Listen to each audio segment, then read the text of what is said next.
Bien, bienvenidos todos. Vamos al cierre de esta carta de Primera de Pedro. Ya la terminamos, gracias al Señor. Vamos a orar. Señor, muchas gracias porque en ti encontramos todo el modelo que necesitamos, Señor, para vivir, para comportarnos, para pensar. Gracias, Padre Celestial, porque tú eres nuestra autoridad y nos enseñas a respetarte y también, Señor, a respetarnos entre nosotros. Señor, muchas gracias porque todo lo que tú empiezas, lo terminas y eso es algo que quieres provocar en nosotros, Dios. Te bendecimos en esta noche, te bendecimos con nuestras vidas, toda la vida, Señor, y te damos gracias por este tiempo en Cristo Jesús. Amén. Muy bien, vamos al último capítulo de Primera de Pedro, que es el 5, desde el verso 1 hasta el 11. Vamos a estudiar hoy. Dice el verso 1, y ahora una palabra para ustedes, los ancianos en las iglesias. También soy un anciano y testigo de los sufrimientos de Cristo. Y yo también voy a participar de su gloria cuando Él sea revelado a todo el mundo. Como anciano, igual que ustedes, les ruego. Este primer versículo nos introduce a un término que ya hemos platicado antes, que son de los ancianos. Y si ustedes recuerdan, anciano no se refiere específicamente a alguien de muchos años o de edad avanzada, sino más bien a todo el conjunto de personas, principalmente varones, que están a cargo del desarrollo espiritual de la iglesia, ¿verdad? Entonces, aquí comienza a hablarles Pedro específicamente a los servidores o a lo que comúnmente se les llama líderes, ¿sale? Y dice que Pedro los entiende y que junto con ellos él también ha experimentado sufrimientos y que también junto con ellos tienen la posibilidad de participar de una gloria después del servicio que hacemos aquí, ¿verdad? Y por eso dice ahí al final del 1, les ruego, cuiden del rebaño que Dios les ha encomendado. Primer aspecto que tiene que hacer cada uno de los servidores en las iglesias, cuidar del rebaño. ¿Quién es el rebaño? La iglesia, la gente. Hay que estar viendo todos los aspectos que tengan que ver con su vida y cuidándolos, protegiéndolos. Es una función de los ancianos. Y luego dice, háganlo con gusto, no de mala gana, ni por el beneficio personal que puedan obtener de ello. Entonces, primer aspecto, ¿cómo debe ser ese servicio? Con gusto, ¿verdad? En el corazón de cada anciano, de cada servidor, debe de estar como una alegría por hacer esa tarea. Estar al cuidado de la gente es algo que se hace con una motivación gustosa y no así como por una imposición o pues de mala gana. No, es un asunto que debe ser con gusto, ¿verdad? Y dice allí también que no sea mala gana ni por el beneficio personal.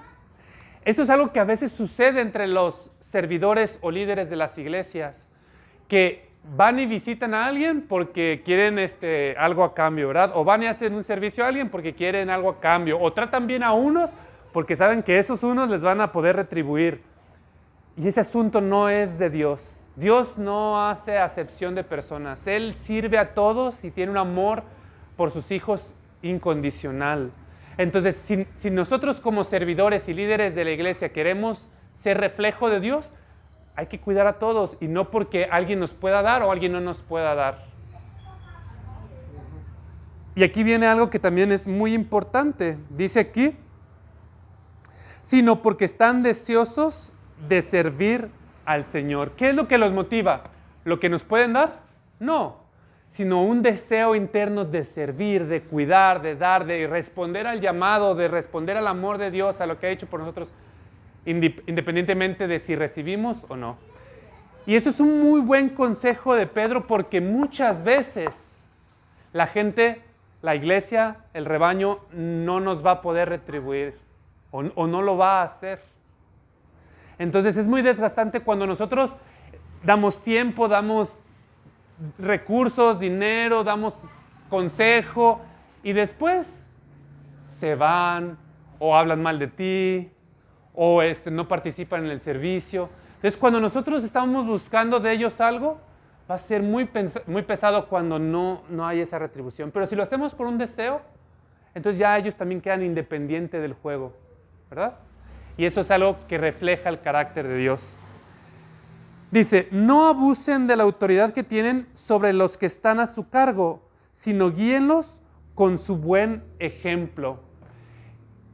A este equipo, a estos ancianos, a estos servidores, el Señor les ha dado autoridad. Y si se fijan, hemos hablado de autoridad últimamente. Ese es el cierre de la carta de Pedro, la autoridad. Entonces, quienes están al servicio tienen autoridad de parte de Dios. Pero a diferencia del mundo, nosotros no usamos la autoridad para un beneficio personal o para ser autoritarios o estar encima de ellos, ¿verdad? Eso no es algo que sea característico de los ancianos. Más bien, los guiamos con un buen ejemplo, ¿verdad? Los ancianos, servidores, pastores, ellos van adelante diciéndoles, es por aquí, vengan por aquí, es por acá. Y los van guiando y van guiando. En lugar de someterlos, los van guiando con un buen ejemplo, ¿verdad? No con coerciones, amenazas, imposiciones, no. El buen ejemplo es el que hace que los demás los vayan siguiendo, ¿sale? Así, cuando venga el gran pastor, recibirán una corona de gloria y honor eternos. Y esto me encanta. Porque quizás de la iglesia no vas a recibir lo que sea correspondiente, ¿verdad? Tal vez de ellos no va a ver lo que tú tanto has sembrado allí. Pero cuando venga el gran pastor, a quien tú estás siguiendo líder, a quien tú estás siguiendo servidor, Él es el que va a recompensar con una corona especial para ese servicio. ¿Sale? Muy bien. Entonces es muy importante poner nuestros ojos en aquel que va a galardonar, quien que va a recompensar y no en quienes no pueden hacerlo. ¿Bien? 5. Del mismo modo, ustedes los más jóvenes tienen que aceptar la autoridad de los ancianos. ¿Quiénes serán los más jóvenes? Los congregantes, ¿verdad? El rebaño, los demás. Y ese es donde se cierra la pinza. El Señor ha dado una autoridad sobre los ancianos, sobre los servidores, pastores. ¿Qué tiene que hacer el rebaño? ¿Qué dice allí? Acepten la autoridad de los ancianos. Acepten esa autoridad, no se resistan, es por el bien de cada uno, ¿verdad? Y luego dice, y todos vístanse con humildad en su trato los unos con los otros. O sea, ¿los ancianos por tener autoridad no van a ser humildes? Sí. Los demás, los más jóvenes, el rebaño, tienen que ser humildes. Sí, todos hay que vestirnos de esa humildad, porque Dios se opone a los orgullosos. Seas pastor, seas anciano, seas predicador, seas rebaño, seas recién convertido. Eres orgulloso. Dios se opone a eso, pero da gracia a los humildes. Y lo que necesitamos de Dios, así muchísimo, es su gracia. ¿Cómo vamos a recibir esa gracia de Dios? Cuando somos humildes. Cuando tenemos una autoridad y sabemos someternos.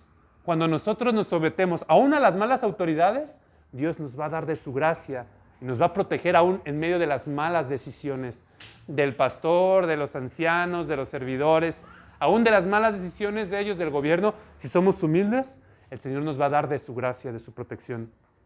Así que humíllense ante el gran poder de Dios y a su debido tiempo Él los levantará con honor.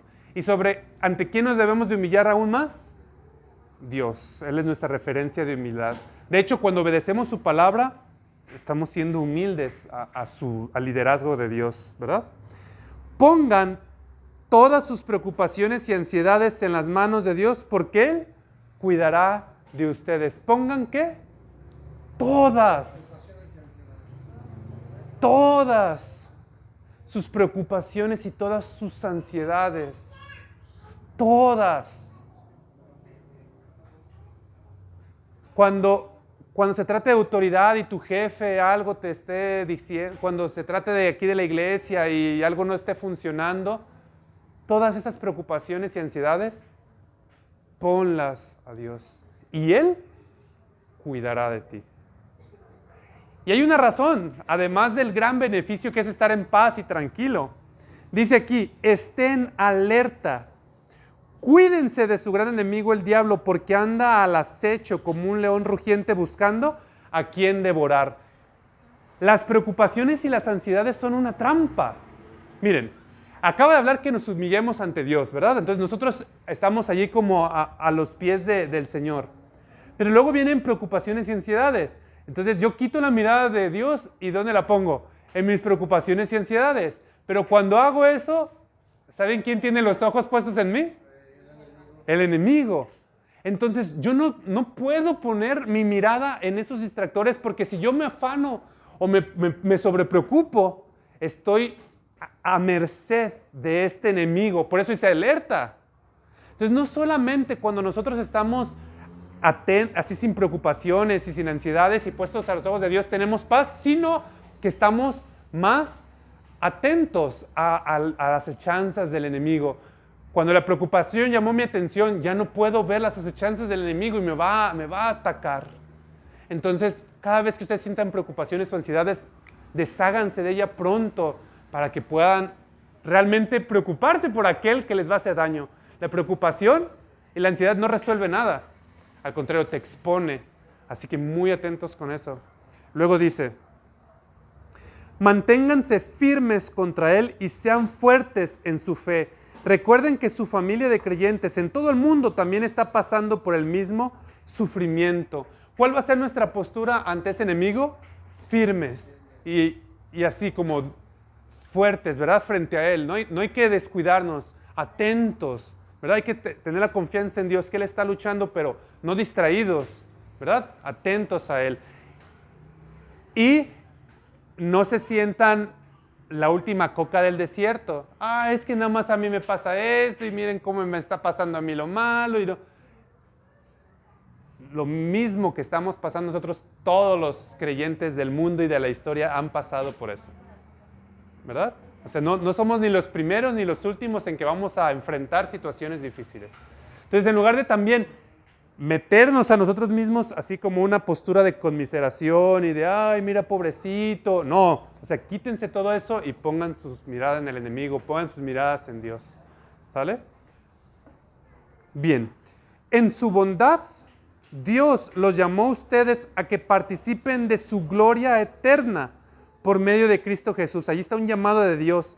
Entonces, después de que hayan sufrido un poco de tiempo, Él los restaurará, los sostendrá, los fortalecerá y los afirmará sobre un fundamento sólido. A Él sea todo el poder para siempre. Amén. Inevitable es el sufrimiento, pero si lo resistimos bien, va a llegar un momento donde Él ya nos afirmará, nos restaurará, nos establecerá, ¿verdad? Ya vamos a estar sobre un fundamento firme. Ya no va a haber más preocupaciones, ni afanes, ni desvíos, no, porque habremos llegado a la meta que es esa gloria que Dios nos prometió. ¿Sale? Muy bien.